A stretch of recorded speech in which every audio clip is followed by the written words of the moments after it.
ये कहानी है एक गरीब मौजी की जो छोटे से गांव में अपनी पत्नी के साथ रहता था। दिन ब दिन हालात बिगड़ते जा रहे। घर में जो भी राशन था वो खत्म होता जा रहा था। एक दिन मोची ने अपनी पत्नी से कहा, मैं तो यहाँ पर काम चल रहा है, मैं तो किसी पड़ोस के गांव में अपना मोचीगिरी का काम शुरू कर लूँगा। थोड़े दिन घर से अलग रह लूँगा और घर का खर्चा तो निकल जाया करेगा। क्यों, वहाँ के लोगों के जूते चप्पल ज़्यादा टूटे हुए हैं क्या? वहाँ पर जाकर ही मोचीगिरी करते हैं, अपने जन्मभूमि पर दो सिक्के कमाए नहीं जा रहे।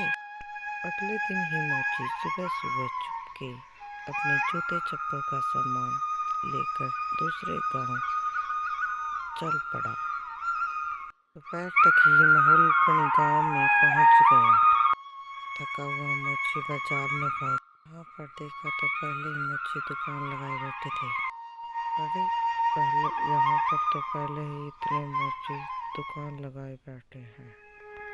लगता है मुझे यहाँ से भी खाली हाथ जाना पड़ेगा। नहीं नहीं, खाली हाथ घर पे नहीं जा सकता। तभी मोची ने एक युक्ति सोची ग्राहकों को पास बुलाने की। तभी उसने अपनी दुकान लगाई और बोर्ड लगा दिया और लिख दिया, जूतों का अस्पताल। हमारे यहाँ पर जूतों का इलाज किया जाता है। जूते बनवा लो, जूते बनवा लो, पुराने जूतों को नए जूते बनवा लो।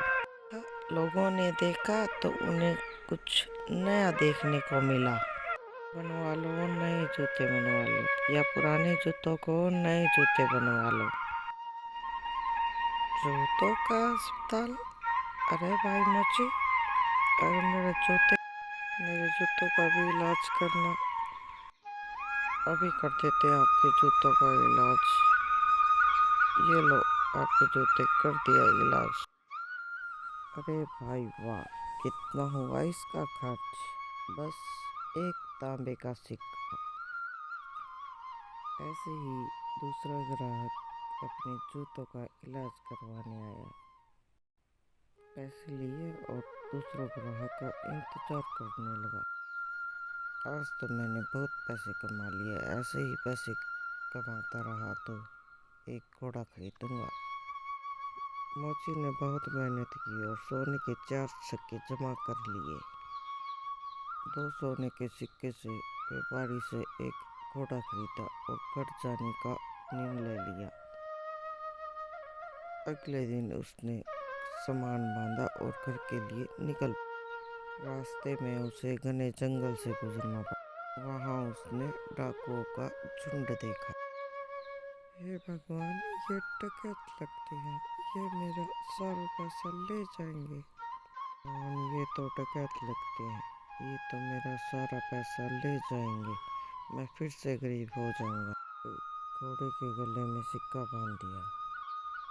मोची चल पड़ा और डकैत आगे मिल गए तो मिलने के बाद में बोले, सारे पैसा हमें दे दो। मेरे पास कुछ नहीं है भाई, एक घोड़ा है, कृपया करके मुझे जाने दो भाई। घोड़ा थोड़ा रहका और उसके गले से सोने का सिक्का गिर गया। झूठे, तेरी हिम्मत कैसे हुई हमारे साथ ऐसे झूठ बोलने की?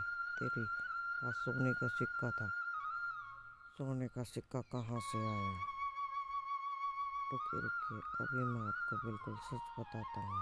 ये घोड़ा सोने के सिक्के उगलता है और ये मैं आखिरकार ये हम घोड़ा ले लेंगे। नहीं नहीं भाई, मैं कैसे घोड़ा दे दूँगा?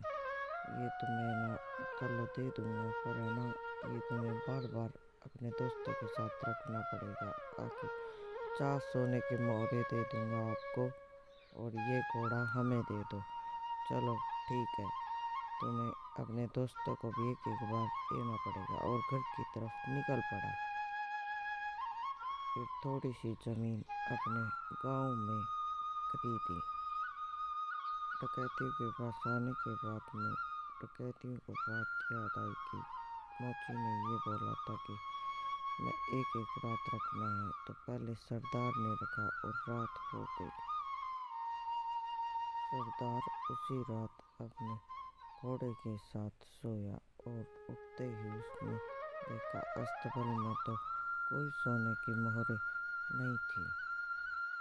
ध्यान से देखा तो वो समझ गया कि मोची ने उसे बेवकूफ़ बना दिया।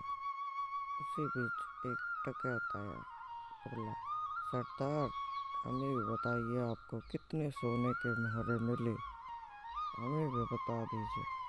आज रात तुम रहोगे तो तुम्हें भी पता चल जाएगा। और सरदार ने सोचा किसी को कुछ नहीं बताना। एक एक करके सारे डकैत अपने सोने लगे और देखा कि हमें बेवकूफ़ बना दिया और कुछ सोने की मोहरें भी नहीं मिली। उस मोची ने हमें बेवकूफ़ बनाया है, हमें कुछ सोने की मोहरें नहीं मिली। हम भी उसे सबक सिखाएंगे। रणसा घोड़ा हमें 50 सोने की मोहरों से बेचा है। 50 सोने की मोहरें ले ली और हमें बेवकूफ़ बना। अब चलो चलो। ये सब की सब मोची के घर की तरफ। मोची ने डकैतों को आते देख लिया। घर पहुँचते ही अपनी पत्नी को बोला, ए भाग्यवान, मेरी बात सुनो और ध्यान से सुनना।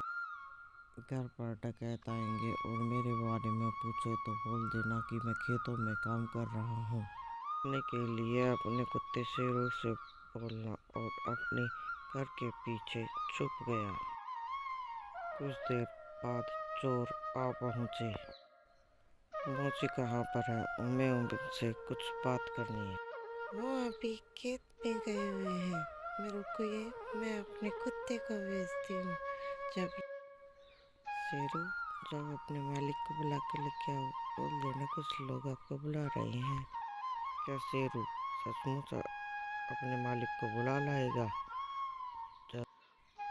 जरूर, वो हर एक बात समझता है। जब भी मुझे उनसे काम होता है तो मैं सब शेरू को भेज देती हूँ और बोलता है कि काम है घर पे, जब आ जाते हैं। बात कर रहे थे इतने में मोची आ पहुँचा।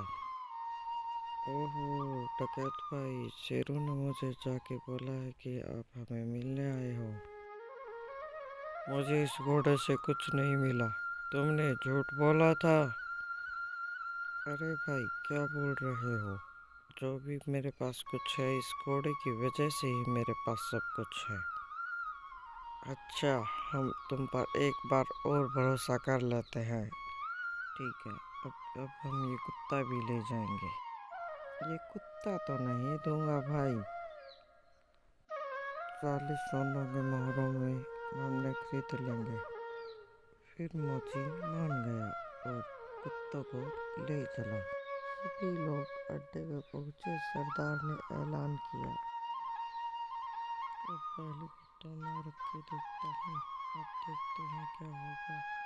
और अपने बेटे श्याम को बुलाया। अब मैं काम पे जा रहा हूँ, जब मेरी ज़रूरत पड़े तो इस कुत्ते को बता देना।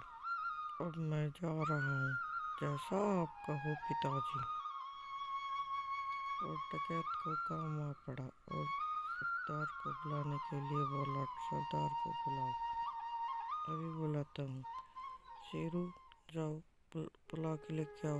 बोलो कि न कोई घर पे आया है और आपको बुला रहा है। अड्डे से भागा और सरदार को बुलाने के लिए सीधे मोची के घर आ गया। देखा कि कुत्ता यहाँ पर नहीं है तो जान गया, सीधा मोची के घर जा पहुँचा। सरदार मोची के घर गया।